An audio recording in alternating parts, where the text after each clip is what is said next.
Hola, ¿qué tal? Mi nombre es Ana Belén Oser Bautista, soy estudiante del tercer año en la carrera de médico cirujano en la Facultad de Medicina de la UNAM. El día de hoy, como parte de la materia de endocrinología, estaré presentando el tema de hiperaldosteronismo, el cual resulta importante porque corresponde a una de las causas de origen endocrino de la hipertensión arterial. Entonces, para manera introductoria, voy a empezar a definir qué es la hipertensión arterial. Vamos a ver que la hipertensión arterial corresponde a un síndrome de etiología múltiple, es decir, a un conjunto de signos y síntomas que puede venir de muchas causas, ya sea por la influencia de la obesidad, dislipidemias, diabetes, el cual, pues en este caso se va a caracterizar por la elevación sostenida en los niveles de la presión arterial sistólica y o de la presión arterial diastólica. En este caso es importante mencionar que esta hipertensión debe ser medida, bueno, estos valores deben ser medidos en cuanto a condiciones de reposo y en al menos dos ocasiones distintas. ¿Esto por qué? Porque si nosotros estamos ante condiciones de haber hecho ejercicio hace 30 minutos o venir corriendo a tomar esta presión, podemos observar que podríamos tener los valores elevados y esto nos podría dar un falso positivo a tener hipertensión arterial. Sin embargo, pues debemos tener ciertas condiciones como no haber consumido café, no fumado, no haber hecho ejercicio, no tener ganas de orinar para que estos valores sean fidedignos y podamos considerar una hipertensión arterial al tener valores elevados en más de dos ocasiones distintas. Vamos a ver que la hipertensión arterial se puede clasificar de acuerdo a los valores, a ciertas cifras, y esto pues va a variar de acuerdo a la literatura que se consulte. En este caso, si analizamos, por ejemplo, la clasificación de la American Heart Association, vamos a ver que ella lo considera hipertensión cuando en la presión sistólica tenemos valores de 130 a 139 milímetros de mercurio. Y en la parte diastólica tenemos de 80 a 89 milímetros de mercurio. En esta parte, pues ya lo consideran hipertensión. Vamos a ver que conforme aumentan estos valores, pues se van aumentando las etapas. Vamos a ver que la hipertensión se clasifica de acuerdo a primaria y secundaria. La primaria pues corresponde a un 90 al 95% de todos los casos, es decir, de todos los pacientes que tienen hipertensión arterial, del 90 al 95% corresponden a esta clasificación. La hipertensión primaria también se conoce como esencial o idiopática. Idiopática se quiere decir que no existe una causa identificable específica. Es decir, pues van a haber muchas causas que podrían estar influyendo en la aparición de esta hipertensión. Se dice que es multifactorial porque necesita la influencia tanto de factores genéticos como de factores ambientales. En este caso, pues al tener esta combinación vamos a desarrollar una hipertensión. Entre estos factores ambientales o etiológicos podemos tener el aporte excesivo de sodio. Vamos a ver que ante este aporte excesivo vamos a tener un aumento en la osmolaridad plasmática. Esto pues nos aumenta la volemia y como tal la precarga, derivando al final en un aumento en el gasto cardíaco. De igual manera, si contamos, por ejemplo, con la reducción en el número de nefronas, tenemos una menor superficie de filtración. Esto nos conduce a una retención renal de sodio y como tal, pues también derivando en el gasto cardíaco. La presencia del estrés, que es un factor ambiental, pues nos influye en la hiperactividad nerviosa simpática. Recordemos pues que el sistema nervioso simpático se caracteriza por ser el de lucha o huida. Entonces, al estar activado, pues tenemos la presencia de mayor contractilidad y pues como tal, en este caso nos puede derivar en un aumento en el gasto cardíaco. Como les mencionaba también, existe la presencia de una alteración genética o susceptibilidad genética en donde pues, puede tener influencia, por ejemplo, en el exceso de renina, angiotensina, aldosterona. En este caso, pues puede haber un polimorfismo a este nivel o también en los canales de sodio. De igual manera, encontramos a la obesidad, la cual, pues, al tener influencia, por ejemplo, con la hiperinsulinemia, tenemos que esta nos puede derivar en una hipertrofia estructural junto con los factores derivados del endotelio. Vemos entonces que una de las características principales es justamente que es multifactorial. Vamos a ver que una de las características que también se mencionan es que generalmente es asintomática. Puede acompañarse de mareos, dolor de cabeza y otra cosa que se menciona es que es de inicio gradual y crónica. Es decir, pues que para que se desarrolle van a ocurrir pues varias décadas. Otra de las causas o características es que no cursa con hipocalemia. Esto es muy importante porque vamos a ver que en la mayoría de hipertensión arterial secundaria, de un 20 al 40% de los pacientes van a estar asociados a hipocalemia.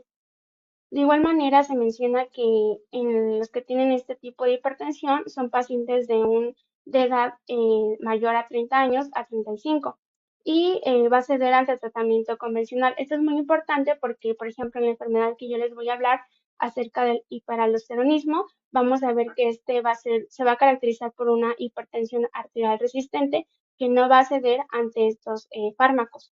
Y de igual manera, pues como todo tipo de hipertensión, va a ser un factor de riesgo para el desarrollo de aterosclerosis, de un EBC o de enfermedad renal crónica. En esta instancia, pues ya mencionamos a la hipertensión arterial secundaria. Esta pues va a corresponder en menor proporción a todos los casos. En este caso, pues se menciona que es de un 5 al 10%. Aquí es unifactorial, es decir, pues ya ver una causa específica que nos está originando como tal un aumento en la tensión arterial. Se dice que el inicio suele ser menor a 30 años o mayor a los 55 años. Entonces, cuando llega a la consulta un paciente joven, por ejemplo, de 20 años, que tiene hipertensión arterial, podríamos empezar a sospechar de una de tipo secundaria porque precisamente no cuenta con las características justamente de la parte primaria. Se dice que es paroxística porque el inicio es súbito y sintomático, refractaria y resistente porque precisamente, como les mencionaba, no cede al tratamiento farmacológico convencional. De igual manera, se menciona la hipocalemia frecuente y que suele ser sintomática. Entre las principales causas de esta hipertensión secundaria se mencionan causas de origen adrenal, entre ellas pues pueden ser feocromocitomas, puede ser el aldosteronismo primario, que es de los que les voy a hablar.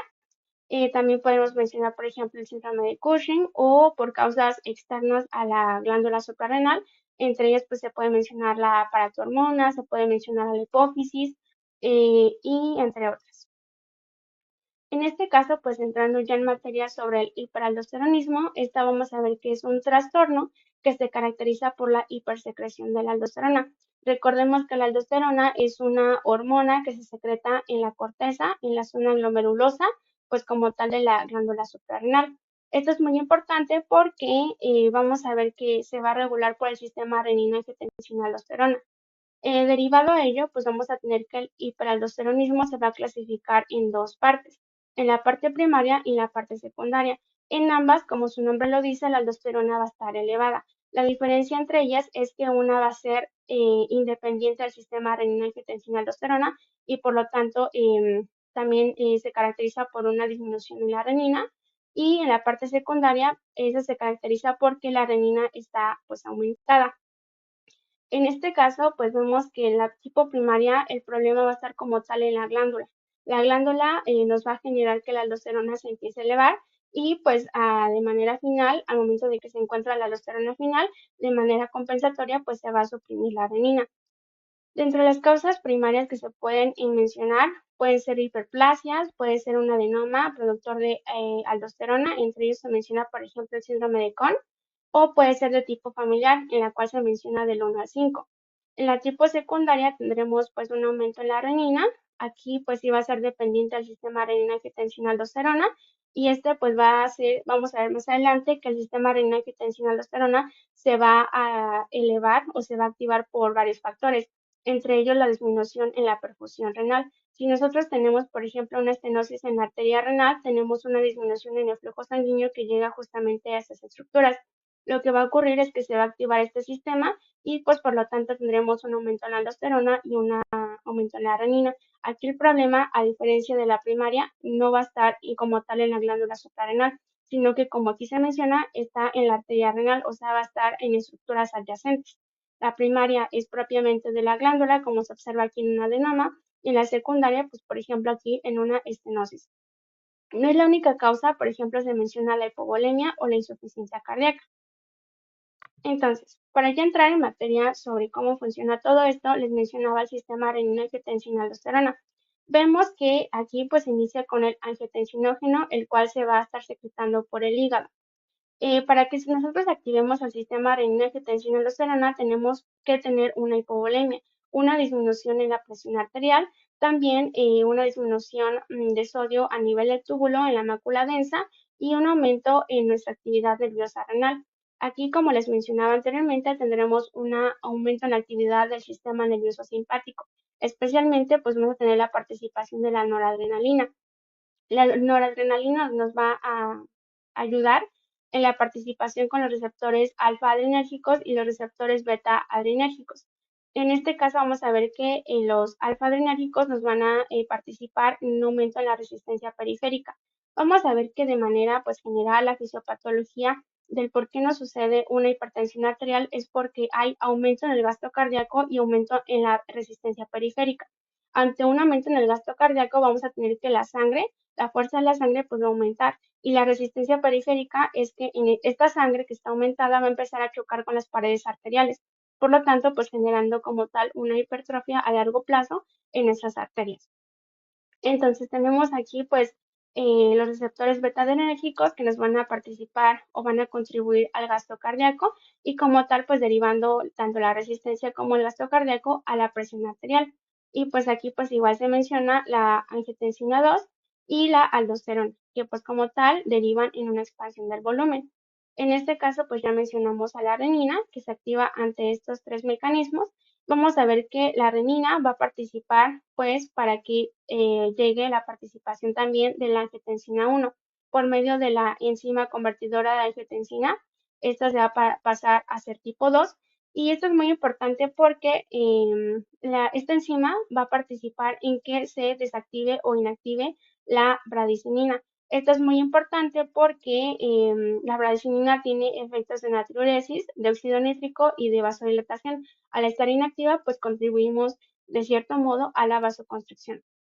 Entonces, nosotros al ya tener la angiotensina 2, vamos a tener que esta va a participar a diferentes niveles. Vamos a tener la participación a nivel suprarrenal, derivando, secretando a la aldosterona, y como tal, en la reabsorción de sodio y agua. Esto, pues, nos puede contribuir a mantener o aumentar el volumen extracelular. Tenemos también la participación, por ejemplo, a nivel del sistema nervioso central, que nos puede aumentar el apetito de la sal, y esto, pues, como tal les mencionaba anteriormente, al tener un aumento en la osmolaridad plasmática, pues tenemos como tal también un aumento en el volumen extracelular, porque precisamente el sodio con el agua pues se atraen. Tenemos también la presencia del sistema nervioso simpático, como les mencionaba, la descarga simpática, y pues también la presencia de corazón, la contractilidad y pues como tal aumentando el gasto cardíaco. Entonces, pues a manera general vamos a ver que este sistema renina-angiotensina-aldosterona es muy importante porque nos regula hemodinámicamente y también nos lleva a un equilibrio hidroelectrolítico. También vamos a ver que si este sistema se encuentra activado de manera crónica, pues nos puede derivar en una disfunción endotelial y una rigidez arterial, como ya les mencionaba, porque pues la angiotensina 2 pues tiene estos efectos, tiene efectos profibróticos. También pues vamos a ver que la aldosterona a la larga se documenta que tiene efectos de inflamación, de estrés oxidativo y de fibrosis. Aquí es importante destacar porque para entender un poco más adelante sobre la clínica del hiperaldosteronismo, la aldosterona se va a activar ante estímulos como la angiotensina 2 y el aumento del potasio plasmático. Y pues uno de los principales inhibidores es el péptido natriurético auricular. Esto pues al final nos va a explicar más adelante el edema y en el caso del el potasio plasmático nos va a explicar el por qué hay una hipocalemia. Entonces, ya entrando en parte sobre la fisiopatología del hiperaldosteronismo, les mencionaba que existe hiperaldosteronismo primario y secundario. En ambos, pues se va a encontrar la aldosterona elevada. La diferencia es que en el primario la renina va a estar disminuida y en el secundario la renina va a estar elevada. En este caso, como les mencionaba igual anteriormente, el problema está meramente en la glándula suprarrenal. Esto puede ser por un adenoma o una hiperplasia. En este caso, tenemos una aldosterona elevada que, debido a estos adenomas, nos van a secretar aldosterona. Al tener una aldosterona elevada, vamos a ver que fisiológicamente esta va a tener la actividad de activar a los receptores mineralocorticoides en el túbulo distal y colector. Esto es muy importante porque va a aumentar la expresión de canales de sodio y va también pues la presencia o el paso de sodio y de potasio, el intercambio entre ellos. Entonces, al tener estos canales activados, tendremos mayor absorción de sodio y por lo tanto de agua y también la excreción de potasio y de iones de hidrógeno. En este caso, al tener excreción de potasio, empezaremos con la presencia de hipocalemia, que es una de las principales manifestaciones clínicas que se mencionan en el hiperaldosteronismo. Al tener igual la excreción de iones de hidrógeno, tendremos la presencia de alcalosis metabólica. Entonces, en este caso, nosotros al tener una reabsorción de sodio y agua, tendremos un aumento en el volumen sanguíneo. Esto nos aumenta como tal en el gasto cardíaco y al final un aumento en la tensión arterial. Esto pues el riñón no va a detectar como un aumento y por lo tanto a manera compensatoria va a disminuir a nivel de las células glomerulares la renina, la va a disminuir. A nivel secundario, tenemos igual pues un aumento en la aldosterona. Aquí pues sí tenemos la participación del sistema renina-angiotensina-aldosterona. Entre las principales causas, como ya los mencionaba, es la estenosis, una crisis renal esclerodérmica, un tumor secretor de renina o, por ejemplo, insuficiencia cardíaca, también como la cirrosis o el síndrome nefrótico. Entonces, en esta parte, al tener una menor perfusión de flujo sanguíneo, el riñón lo va a detectar. Las células yuxtaglomerulares del riñón van a empezar con el aumento en la secreción de la renina. Esto nos va a aumentar por este sistema renina-angiotensina-aldosterona, la angiotensina 2. Esto a nivel de la corteza suprarrenal, el aumento de la aldosterona. Y pues como tal, la aldosterona nos aumenta el gasto cardíaco y deriva en un aumento en la presión arterial.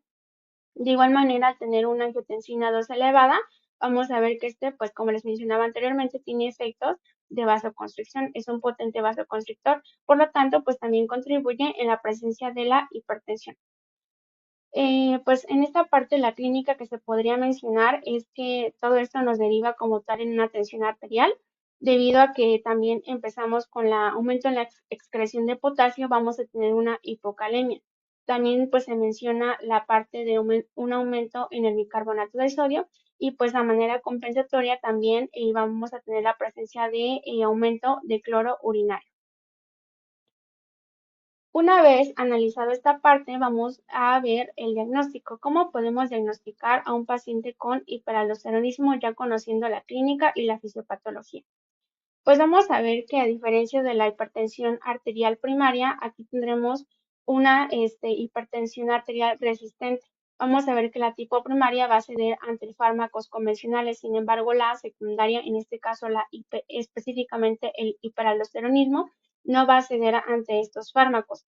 Vamos a tener que se va a caracterizar por ser una hipertensión arterial resistente, es decir, que no va a ceder a más de 3 fármacos en pues, dosis óptimas incluidos un diurético. También se menciona la presencia de hipocalemia. Esto es importante destacar que no ocurre en todos los pacientes con hiperaldosteronismo, sin embargo, sí pues puede ocurrir. Ocurre de un 20 a un 40% de estos pacientes. Y la hipocalemia se va a caracterizar por valores menores a 3.5 equivalentes por litros de potasio. Y esto pues puede ser espontánea o puede ser inducida precisamente por diuréticos. También se caracteriza por ser de inicio temprano o de difícil control en pacientes jóvenes, porque como les mencionaba, no es común que un paciente de 20 años, por ejemplo, o de 25, tenga hipertensión arterial pues tan joven y que precisamente no se da ante el tratamiento convencional. También se menciona la alcalosis metabólica, que no se explique o no se encuentre alguna causa adyacente. El daño a órganos blancos desproporcionado, porque precisamente como es paroxístico, es de inicio súbito, sintomático, entonces el daño pues va a ser mucho más rápido a diferencia de una primaria, que el daño es gradual. Aquí pues es importante tomar en cuenta pues las complicaciones que pueden ser un IBC, daño pues a corazón, a retina. También se menciona que puede estar asociado a una apnea obstructiva del sueño y como les mencionaba en la clasificación tenemos el hiperaldosteronismo primario y secundario. Dentro de la primaria se menciona también que puede ser de tipo familiar. Entonces, pues es importante también en la historia clínica investigar un poquito acerca si en la familia hay también casos de hiperaldosteronismo. Algún otro dato clínico que nos podría orientar un poquito acerca de si se trata de primario o secundario sería el edema. Esto porque vamos a ver que en la tipo primario hay ausencia de edema, porque como tal aquí vamos a ver que el riñón sí detecta el aumento del volumen y por lo tanto disminuye la renina. Aquí tenemos que en este caso el péptido natriurético auricular va a detectar y como tal va a ocurrir la natriuresis, por lo tanto pues no se va a empezar a almacenar el sodio ni el agua pues en nuestras extremidades, a diferencia del secundario, en donde pues sí va a haber la presencia de edema generalmente, y esto es debido a que pues el riñón no detecta como tal que hay un aumento en el flujo, porque justamente, por ejemplo, puede haber una estenosis, entonces el flujo sanguíneo no llega adecuadamente. Por lo tanto, pues de manera compensatoria, pues se va a mantener activo y debido a esto tenemos la presencia de edema. Una vez que teniendo estos datos de sospecha clínica, podremos empezar la parte del tamizaje. Aquí tendremos la presencia, en este caso, de la determinación de la relación de la aldosterona y la renina plasmática. Vamos a ver que antes de empezar a realizar esto es importante que pues mantengamos o controlemos nuestros valores de la hipocalemia y pues también se tenga una dieta de al menos 5 gramos de sal. Esto es muy importante porque estos valores nos pueden alterar los niveles tanto de aldosterona o renina. También se nos menciona que se debe mantener al paciente pues en reposo durante 60 minutos porque justamente estos valores suelen ser sensibles ante estos cambios. De igual manera, por ejemplo, se menciona que ante el transporte de estas muestras debe ser en hielo porque pues se pueden alterar, pueden empezar a convertir este proceso y podemos tener valores pues inespecíficos, valores que no son fidedignos y eso nos pueden dar falsos positivos. De igual manera, se menciona que se deben justamente desactivar o pues sí no tener esta presencia de algunos fármacos porque nos pueden alterar estos valores. Entre estos fármacos que se mencionan pueden ser los IECAS, los betabloqueadores, los ARAS, pero algunos fármacos, por ejemplo, que en el control de la tensión arterial que no se pueden suspender, se pueden tomar en cuenta pues algunos otros fármacos que se tengan registro de que no tengan relación con la aldosterona y la renina, como le ocurre con el verapamilo. Entonces, en este caso es muy importante pues tener documentación de cuáles son estos fármacos que tienen interferencia con estos niveles y justamente buscar suspenderlos. En este caso se menciona que sea de 4 a 6 semanas, porque pues nos puede de igual manera dar un falso positivo. Para seguir en la parte del diagnóstico, la interpretación de estos resultados es que en el caso de si se trata de un hiperaldosteronismo primario, es que en este caso la aldosterona está elevada, pero la renina está suprimida. Vamos a ver que en este coeficiente, vamos a ver que el denominador es muy sensible. Si nuestra renina está muy suprimida, vamos a tener que, en este caso, el coeficiente se va a elevar como le ocurre en el primario. O en secundaria tenemos una aldosterona y una renina elevadas y por lo tanto al tener pues justamente estos niveles tanto numerador y denominador similares, vamos a tener que este coeficiente se va a encontrar pues disminuido levemente o quizá normal. Entre lo que se menciona aquí es que cuando cumple los criterios para presión arterial pues alta, vamos a tener que la actividad de la renina plasmática debe ser menor o igual a 1 nanómetro por milímetro sobre hora. También, por ejemplo, bueno, esto nos ayuda porque nos mide la función. En el caso, por ejemplo, de la concentración directa de renina, nos mide la masa molecular, en este caso la renina. Si esta se encuentra menor o igual a 8.2 milímetros miliunidades, perdón, por litro. Esto pues igual es un criterio para considerar justamente esto. De igual manera, pues se menciona la concentración plasmática de aldosterona, en este caso, por ejemplo, que sea mayor a 10 nanogramos sobre decilitro, o en el caso de la concentración plasmática, que también podría ser de 7, mayor a 7.5 nanómetros. Vamos a ver que en este caso, donde se considera esta relación renina-angiotensina, si supera los 20, es un signo muy sospechoso para poder considerar la hipertensión arterial o hiperaldosteronismo en este caso. Y si se trata de mayor a 30 y teniendo el valor de que la aldosterona es mayor a 15 nanogramos sobre decilitro, vamos a ver que esto nos da un registro de que puede ser 90% sensible y 91% específica. Finalmente, bueno, para el diagnóstico se pueden realizar diversas pruebas confirmatorias. En el caso secundario se menciona que no es necesario, bueno, no requieren pruebas de supresión porque no son susceptibles. También vamos a ver que en el caso primario tenemos varios test. Tenemos test de solución salina, la cual puede ser intravenosa. En este caso, el método es que la solución salina al 0.9%, 500 mililitros sobre hora, vía justamente intravenosa durante 4 horas. Vamos a ver que si esto nos arroja una concentración plasmática de aldosterona mayor a 5 nanogramos sobre decilitro, nos da un valor confirmatorio. También en sobrecarga de la sal tenemos una dieta mayor a 6 gramos por día durante 3 días. Y si nosotros registramos una aldosterona urinaria mayor a 12 nanogramos por 20 horas, pues igual nos da un valor confirmatorio. En el caso de también tenemos, por ejemplo, la del captopril. El captopril, el método es justamente captopril a 25 miligramos vía oral. Y en este caso, si tenemos una disminución a las 2 horas menor al 30%, en este caso de la concentración de la aldosterona, podremos igual tener un dato confirmatorio. En el caso, si nosotros queremos saber de que sí se trata de lipoprimaria, pero si queremos saber cuál es la causa etiológica, porque les mencionaba, puede ser un adenoma, un carcinoma, podemos ver cuál es la localización etiológica, si se trata de unilateral o bilateral. Podríamos ver en este caso o realizar una tomografía suprarrenal. También se menciona, por ejemplo, el cateterismo de venas suprarrenales para lateralización. En este caso, pues se toma una muestra de sangre de ambas venas suprarrenales y pues analizar estas venas, bueno, esta sangre. Si vemos que las concentraciones de aldosterona es en una, se dice que es lateralización. Si se encuentran elevadas en ambas venas, vamos a ver que en este caso sería no lateralización. Y si no es lateralización, el tratamiento que se indica es meramente farmacológico. También se puede realizar un Doppler, una angiotomografía renal y pues también es importante realizar una evaluación cardíaca, hepática y renal, precisamente porque pues esto puede estar asociado a múltiples sistemas. En el caso de la secundaria, pues como les mencionaba, una estenosis, una insuficiencia cardíaca, etc.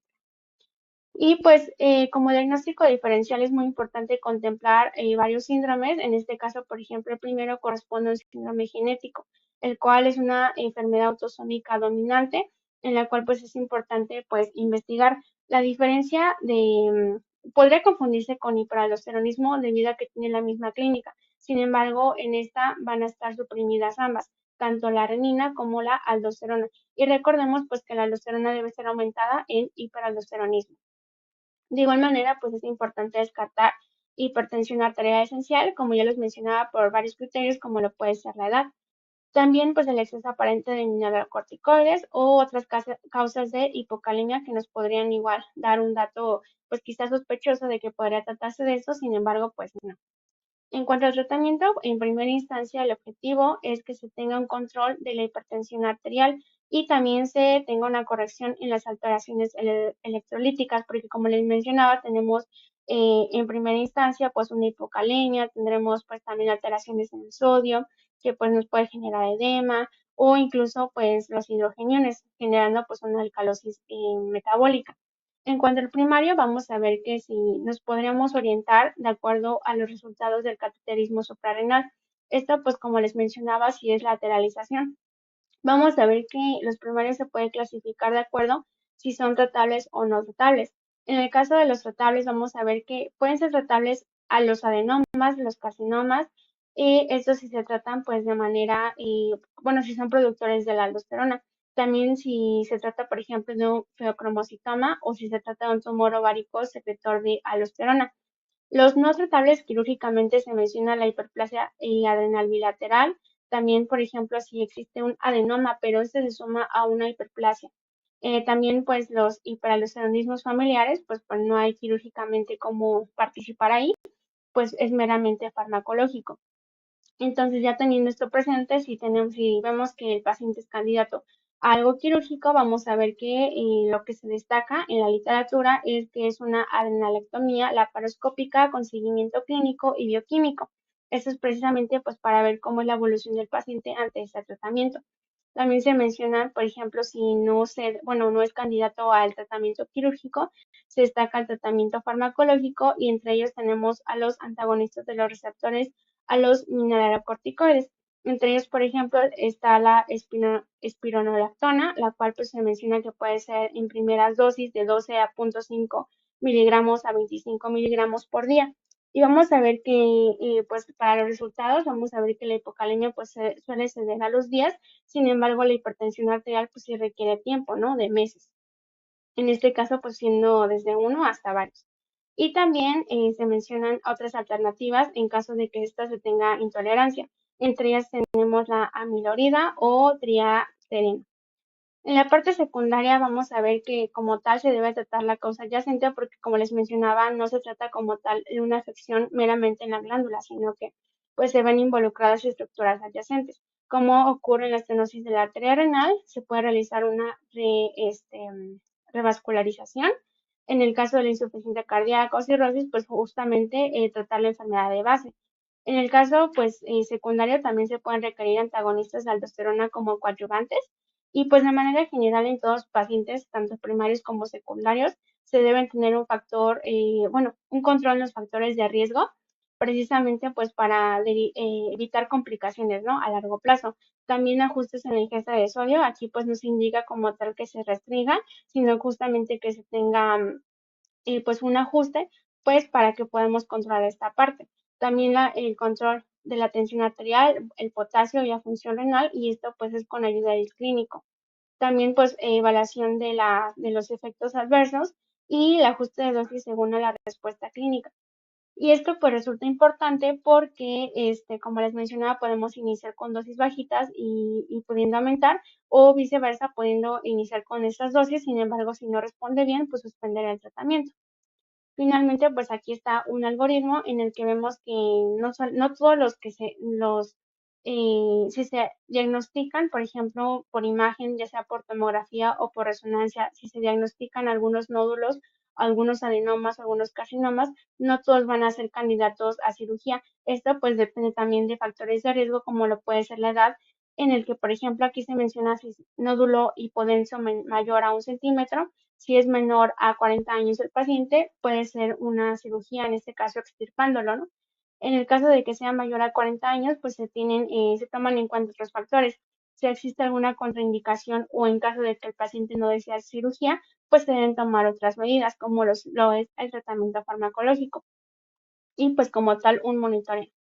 Y bueno, en este sentido, pues es importante mencionar que la hipertensión, pues no solamente es idiopática, no solamente ocurre en pacientes mayores a 30 años, mayores a 40, sino también puede ocurrir en pacientes jóvenes y es importante que se tome en cuenta y que puede estar asociado a causas secundarias como lo es el hiperaldosteronismo. Y no solamente eso, sino que detrás de esto puede haber un carcinoma o un adenoma que nos puede estar generando esto y es muy importante detectarlo porque así evitamos complicaciones a, pues, como tal, órganos diana y pues generando una morbilidad mayor.